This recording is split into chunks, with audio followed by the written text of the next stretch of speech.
Hey everyone, this is your extension artist Taylor. Today I'll be showing you a proper nighttime routine that will protect your hair but also save you time in the morning. Let's start by adding some oil from the mids to the ends.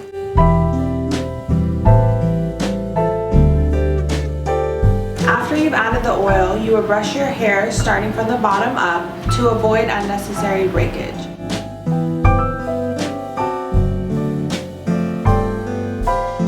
Make sure you brush thoroughly from top to bottom.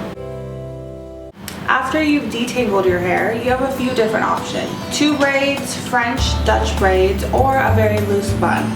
We suggest the braiding options to preserve the curl pattern and save time in the morning.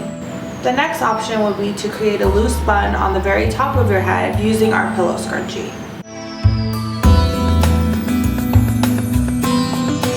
Make sure to give your end beads a little give to avoid tension.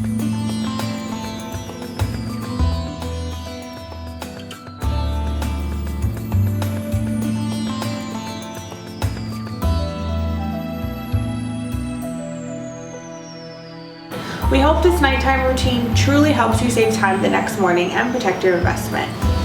Bye guys!